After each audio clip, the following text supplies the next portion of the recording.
Maraming mga nagsasuggest na mga pwede nating gawin dito kay Ghost Project by DPWH. Biro lang po, etong Click 150 natin na galing sa basurahan na 7,000 pesos lang natin nabili. Ngayon kasing okay na si kumpare at ready na siya for motor show and loudest pipe. Ngayon plano ko na ulit mag-focus dito kay Ghost Project para matapos na natin siya agad. Sa totoo lang, hindi biro mag-setup ng motor. Una sa lahat ay magastos, makain ng effort at syempre, ubos oras. Pero kasi ang hindi alam ng iba, sa mga ganitong bagay kasi napakasaya. Para sa lahat na may mga motor dyan, kung totoo yung sinabi ko na napakasaya mag-setup at napakasarap sa damdamin kung nakikita mong pogi ang iyong alaga, paki-comment dyan sa baba. So ngayon sa video natin na to, pagagandahin na naman natin si Ghost Project dahil meron tayong ilalagay sa kanya para mas lalong gumanda yung tindigan niya at mapalitan na rin natin yung mga dapat mapalitan. So what's up mga ka-Lucifer?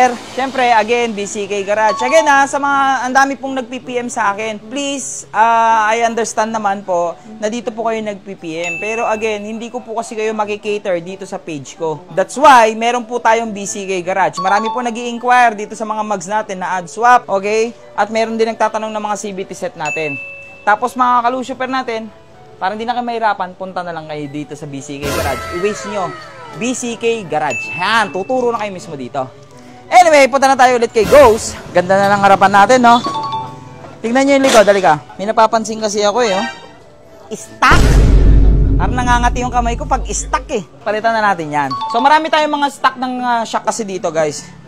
So, black na lang pala ang available. Wala na akong red. Kasi, mga ka-Lucifer natin, papalitan natin yung paint ni Ghost. Again, tingnan nyo to mga ka-Lucifer, yan, yung picture na yan. Tingin nyo ba babagay yan kay Ghost? Bakit yan yung kulay na gusto ko? Kasi straight race power si Ghost Project. Kaya naisip kong ganyan yung kulay niya. Pero again, kung meron kayo suggestion na kulay, comment nyo sa baba. Pero ngayon, yan yung naisip ko ngayon. Isa si race power talaga sa pwede kong ipagmalaki pagdating sa usapang mga shock. Dito kasi sila nakilala na sobrang tibay na, pasok na pasok pa sa budget na tipong kayang sumabay sa mga international brand. Ito nga pala yung Premium R Pro. Maraming kulay ito, puti, itim, pula, dilaw. Maganda kasi dito pwede mong kontrolin yung rebound o yung talbog ng yung shock. At the same time, pogi pa. Ayos, di ba? Paki-comment naman dyan sa baba kung sino yung mga naka-race power shock dyan. Isama nyo na rin yung picture dahil pag may napili ako dyan na maganda yung kanilang forma ng motor, meron akong sorpresa.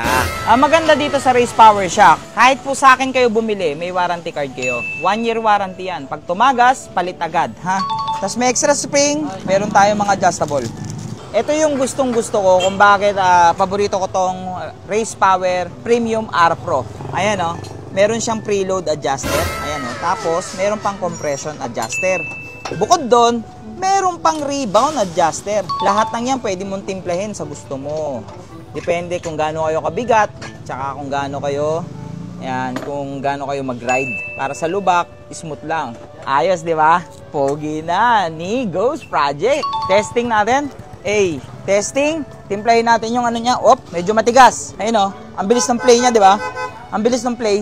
Dadagdagan lang natin yan ng rebound tsaka compression. Slow mo na, di ba? Onti pa. Bawas tayong onti, masyadong slow mo. Okay? Test drive, test drive, test drive.